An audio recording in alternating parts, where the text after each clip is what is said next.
ETF index mutual funds నేర్చుకుని stock మార్కెట్లో రాణించాలనుకుంటున్నారా? వెంటనే ఈ నెంబర్కి కాల్ చేయండి.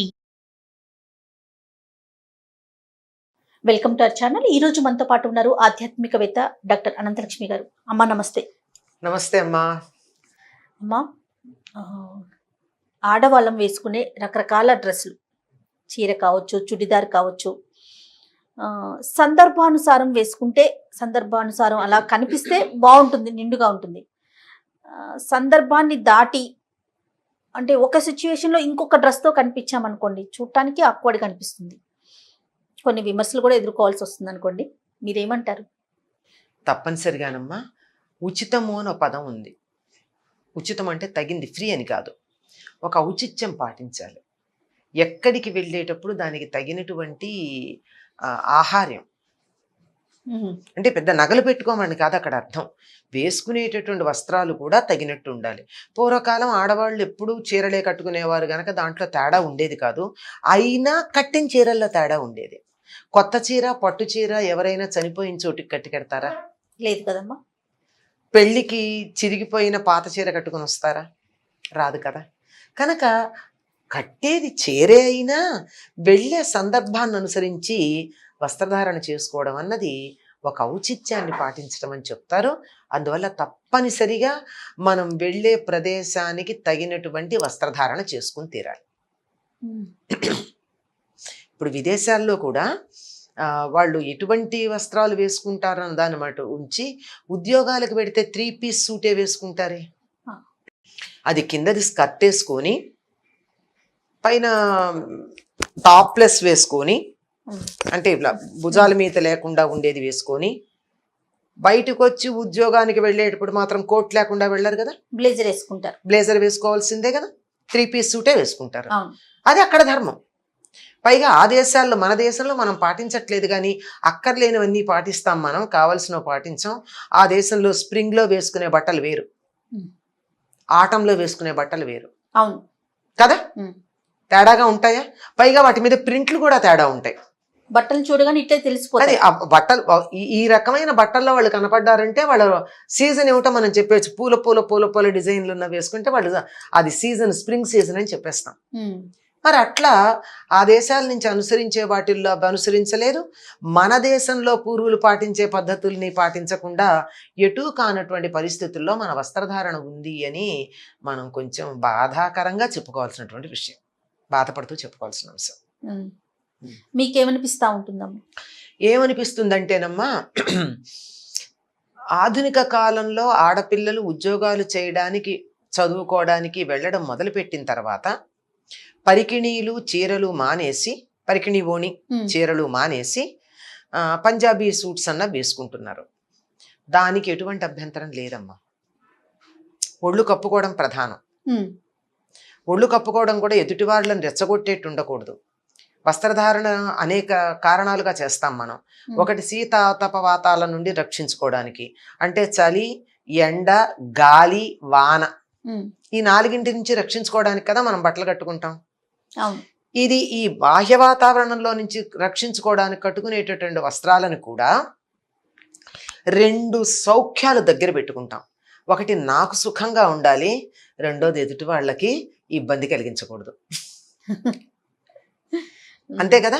ఈ రెండింటిని దృష్టిలో పెట్టుకుని వస్త్రధారణ చేసినప్పుడు అది చీర కట్టుకుని కూడా రెచ్చగొట్టేట్టు కట్టుకోవచ్చు, పంజాబీ డ్రెస్ వేసుకుని కూడా గౌరవం కలిగేటట్టుగా వేసుకోవచ్చు, పైగా ప్యాంటు షర్టు వేసుకుని కూడా చేతులెత్తి నమస్కరించే విధంగా బట్టలు కట్టుకోవచ్చు. మీరు ఒక్కసారి ఊహించండి, వెటర్నరీ డాక్టర్లు, తర్వాత ఈ ఈక్విస్ట్రియన్ ట్రైనర్స్ అంటే గుర్రాలకి శిక్షణ ఇచ్చేవాళ్ళు, వీళ్ళు ప్యాంట్లు షర్ట్లు తప్ప మరొకటి వేసుకోవడానికి అవకాశం లేదు కదా. అది వేసుకున్నప్పుడు ఒక అమ్మాయిని, ట్రైనర్లు సాధారణంగా వాటికి మేనర్స్ నేర్పడానికి ఆడపిల్లలే చాలా మంది ఉంటూ ఉంటారు, గుర్రాలకు కూడా.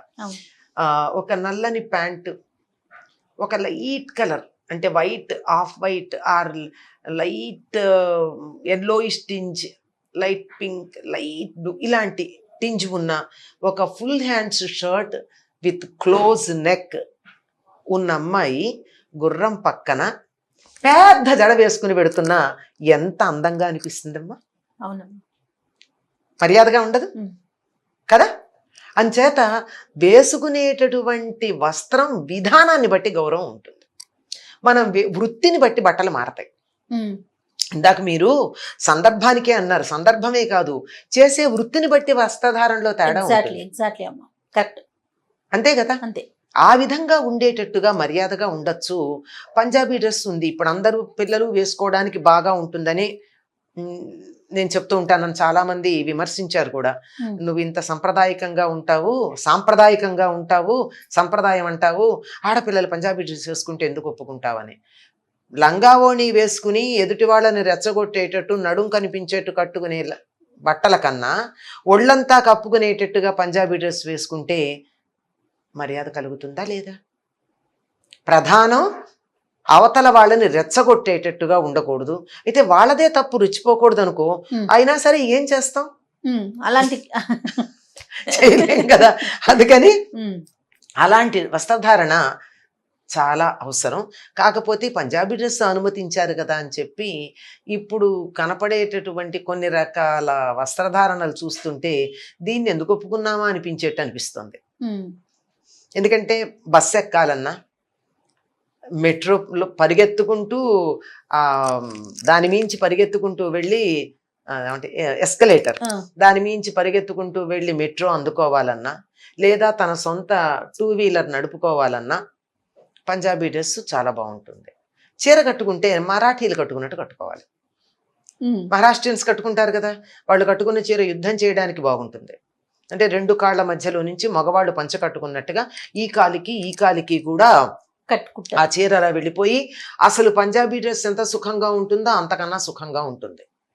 మేము ఇంట్లో పనులు చేసేటప్పుడు కొన్ని రకాల పనులు, తోట పనులు అవి చేసేటప్పుడు చీర అలా కట్టుకుంటాం, మధ్యలో అడ్డు రాకుండా. సుఖంగా ఉంటుంది కదా, నిమిషం దోపుకోవడం జారిపోవడాలు లేకుండా ఆ రకంగా కట్టుకుంటే ఎంత బాగుంటుంది. అలా కట్టుకోవడం కుదరదు, బాగుంది పంజాబీ డ్రెస్ వేసుకో. కానీ ఆ మాట అన్నాం కదా అని చెప్పి దానిని కూడా ఆ అంగాంగ ప్రదర్శనకు ఉపయోగించుకునేటట్టుగా వేసుకోవడం అన్నది అక్కడ బాధ కలుగుతూ ఉంటుంది. ఒకప్పుడు పంజాబీ డ్రెస్సులు మోకాల దాకా పైన టాప్ ఉన్నా ఈ పక్కన ఖాళీలు ఉండేవి కాదు, కట్స్ ఉండేవి కాదు. మాకు ఆశ్చర్యంగా కూడా ఉండేది, వీళ్ళు నడిచేటప్పుడు ఎలా నడుస్తారు, పెద్ద అంగలు వెయ్యాలి అంటే ఇబ్బందా అని. అప్పుడు చివర కొద్దిగా ఇంత మేర జస్ట్ స్లిట్ ఉండేది. ఇప్పుడు అది ఎక్కడ దాకా వెళ్ళిందో నేను చెప్పక్కర్లేదు. ఇది ఉండి కూడా దీని కింద పాటియాలా టైప్ పంజాబీ కిందది ప్యాంటు పాటియాలా టైప్, ఇప్పుడు దానికి ఒక పెద్ద పేరు పెట్టారు పాటియాలా టైప్ అని. పాటియాలా టైప్ పైజమా వేసుకుంటే బానే ఉంటుంది, కానీ అది కాకుండా ఇప్పుడు స్కిన్ టైట్స్ వేస్తున్నారు, లెగ్గిన్ అంటున్నారు దాన్ని. లెగ్ ఇన్ అంతే, దాని పేరే తెలుస్తోంది. అది పేరు లెగ్ ఇన్ అన్నా ఇన్ లెగ్ ఏదో అవుట్ బాగా తెలిసేట్టు ఉంటుంది అవుట్ సైడ్కి. ఇది ఏ ప్రయోజనం ఆశించి ఈ బట్టలు కట్టుకోవడం కన్నా, చీర చుట్టుకోవటం కన్నా పంజాబీ డ్రెస్ సుఖం అని చెప్పామో ఆ ప్రయోజనం ఇక్కడ సిద్ధిస్తోందా? ఆలోచించండి. ఏది కావాలనుకుంటున్నామో దాన్ని చెయ్యాలే తప్ప దానికి విరుద్ధంగా చేయడం లేదంటే, నేను ఏది చెయ్యాలనుకుంటే అదే చేస్తాను. నువ్వు పంజాబీ డ్రెస్ చెప్పు, నేను దాంట్లో కూడా అప్పీల్ అంతా చేస్తాను కదా అనే స్వభావం ఉన్న వాళ్ళని మనం ఏం చేయలేము. మార్పు రావాల్సి ఉంది. అసలైనటువంటి భావన ఆ అంగాంగ ప్రదర్శన వల్ల కాక ప్రవర్తన వల్ల రావాలి. అందం అన్నది శరీరగతం కాదు. భారతీయుల లెక్క ప్రకారం సౌందర్యం అన్నది చర్మగతం కాదమ్మా, మనోగతం. మనసు బాగుంటే ముఖం అందంగా నవ్వుతూ ఉంటుంది, కళ్ళల్లో వెలుగు ఉంటుంది. ఈ కళ్ళల్లో వెలుగు, ముఖంలో కాంతి ఇచ్చినటువంటి అందాన్ని శరీరం ఇస్తుందా? ఈ సంగతి గుర్తుపెట్టుకోకపోవడం వల్ల ఏమిటో తెలియదు పాపం. ఏదో చేద్దాం అనుకుని ఏదో చేస్తూ ఉంటారు. నిజంగా వాళ్ళని చూస్తే కోపం కన్నా నాకు జాలి ఎక్కువ కలుగుతూ ఉంటుంది. వీళ్ళని సరే మన మాట వినే పరిస్థితుల్లో లేరు, కానీ వీళ్ళని కూర్చోబెట్టి మంచి మాటలు చెప్దాం కదా, ఇంకా అందంగా కనపడే పద్ధతులు చెప్తాను అని పిలిచి చెప్దామనేటటువంటి భావన కలుగుతూ ఉంటుంది. తర్వాత నైటీలమ్మ, దాని పేరే ఉంది కదమ్మా, నైటీ అంటే ఏమిటి అర్థం? నైట్ వేసుకునేవి. రాత్రి వేసుకునేది అని. కానీ దాన్ని మనం ఏం చేసాం ఇప్పుడు 24 గంటలు అదే వేసుకుంటున్నాం. చాలామంది పగటిపూట మనం వాళ్ళ ఇంటికి వెళ్ళినా తలుపు నైటీతోనే తీస్తారు. ఇంకా నేను భయంకరంగా చూసిన పరిస్థితి ఏమిటంటే పొద్దున పూట పాల ప్యాకెట్లకు బయలుదేరినా కూరలకు కూడా నైటీలతోనే వస్తారు. కొంచెం పెద్దవాళ్ళు మాత్రం ఆ నైటీ మీద ఒక చున్నీ లాంటిది ఇట్లా వేసుకుని కనపడతారు. అది పెద్దరికం. పిల్లలకి అది లేదు. నైటీ అన్నదాన్ని రాత్రికి మాత్రమే పరిమితం చేయడం అన్నది సరైనటువంటి పద్ధతి. పేరు తెలిస్తే అర్థం తెలిస్తే ఆ పని చేస్తారు. అది చేయకుండా పగలు వేసుకున్నారంటే దాన్ని నైటీ అని ఎట్లా అంటాం? నైటీ కూడా ఇప్పుడు మనం పైనుంచి కిందకి ఒక గోనె బస్తా దిగేసుకున్నట్టు ఉండేది కాదు కదా. నైట్ డ్రెస్ పాతకాలపు సినిమాల్లో ఉంటాయి. నేను ఎవరికన్నా అడిగితే చెప్తా, చేత అయితే అటువంటి నైట్ డ్రెస్సులు కుట్టించుకుని వేసుకోండి. నేను ఇష్టపడతా. బాగుంటుంది. ఇష్టపడ్డం కదా, బాగుంటుంది. ఇప్పుడు కింద పైజమా, ఆ తర్వాత పైన చిన్న టాప్, ఒక కోటు, నైట్ గౌన్. అది మంచం దగ్గర పెట్టుకుంటాం. పడుకునేప్పుడు గౌన్ తీసి పక్కన పెడతాం. టాప్ అండ్ పైజమాతో పడుకుంటారు. ఎవరన్నా వచ్చారంటే మంచం మించి లేస్తూనే ఈ గౌన్ వేసుకుని బయటకు వస్తారు. మీకు పాత సినిమాల్లో చూడండి, ఇలా కట్టుకుంటూ బయటకు వస్తూ ఉన్నట్టు కనపడుతుంది. ఆ రకంది వేసుకోండి నైటీ అంటే. అది నిజం బాగుంటుంది కూడా, మంచిది పద్ధతి కూడా. ఎందుకంటే నిద్రపోయేటప్పుడు అందరూ పొందిగ్గా పడుకుంటారని చెప్పలేం. ఒద్దిక పొందిక అందరికీ ఉండకపోవచ్చు కదా. ఇటు నుంచి అటు అటు నుంచి అటు తిరుగుతూ ఉంటారు, కాళ్ళు జరుపుతూ ఉంటారు. ఇలా జరుపుతూ ఉంటే పరికిణీలు చీరలు పైకి వెళ్ళే అవకాశం ఉంది. ఇలాంటి డ్రెస్ ఉందనుకోండి, ఏమవుతుంది? ఎలా పడుకున్నా ఇంత భాగం కూడా బయటికి కనపడదు. అది పడుకుంటే ఇంట్లో ఒక అన్నయ్యో నాన్నో ఇంకో కుటుంబ సభ్యులో ఇంట్లో తిరుగుతారు. ఎప్పుడన్నా ఇప్పట్లాగా ఎవరి గదుల్లో వాళ్ళు ఏం చేస్తున్నారో, ఏం అన్యాయం అయిపోతున్నారో తెలియకుండా మూసుకుని ఉండే పద్ధతి కాదు కదా. అందువల్ల అలా ఉంటుంది, మర్యాదగా ఉంటుంది. కానీ అది కూడా పనికిరాదు కదా. బయటకు వచ్చేటప్పుడు ఆ కోట్ వేసుకురండి. 3 పీస్ సూట్ లేకపోతే నైట్ డ్రెస్ వేసుకోవడం అన్నది చాలా అమర్యాదకరమైనటువంటి పద్ధతి. అది పగటిపూట వేసుకోవడం అన్నది అమర్యాదని దాటినటువంటి పద్ధతి. వీధిలోకి రావడం అన్నది అసలు వారికి, వారి సంస్కారానికి ఓ నమస్కారం. అంతకన్నా ఇంకో పదం కూడా నేను వాడలేను. పదమే తెలుస్తోంది కదా.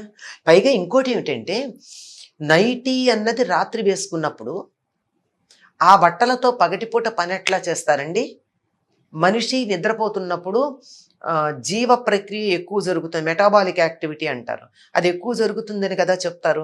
అది జరిగేటప్పటికి వ్యర్థాలు మన శరీరంలోంచి బయటకు వచ్చే సమయమే అది. అందుకే పళ్ళు తోముకుంటాం, కళ్ళల్లో పుసులు వస్తే కడుక్కుంటాం. చిన్నపిల్లలకైతే చెవుల్లో గులివి కూడా తీస్తాం. ఆ తర్వాత మన మలద్వారాల దగ్గర పేరుకుపోతే వెళ్ళి వాటిని మనం ప్రయత్నపూర్వకంగా బయటికి పంపించేస్తాం. మన ప్రయత్నం లేకుండానే మన శరీరంలో ఉన్న ప్రతి రోమకూపం నుంచి చాలా చెమట బయటకు వస్తుంది. ఆ చెమటంతా పీల్చుకున్నటువంటి ఈ బట్టలతో ఈ చెమట్లో ఎన్ని టాక్సిన్స్ ఉంటాయి. వీటితో వంట చేయడం అది చేస్తున్నారు అంటే మన ఆరోగ్యాలను మనం ఎంతగా ధ్వంసం చేసుకుంటున్నామో అర్థం చేసుకోండి. పూర్వకాలం అందుకే ఈ రాత్రి పడుకున్నటువంటి బట్టలతో వంట చేయడానికి అంగీకరించేవాళ్ళు కాదు. స్నానం చేస్తే వంట చేయకూడదు అన్న దాంట్లో ఉన్న నియమం ఏదో పెద్ద మడి, వాళ్ళు చాదస్తులు. ఇప్పుడు మళ్ళీ మడి అందరం మడి కట్టుకుంటున్నాం, నన్ను ముట్టుకోకొని.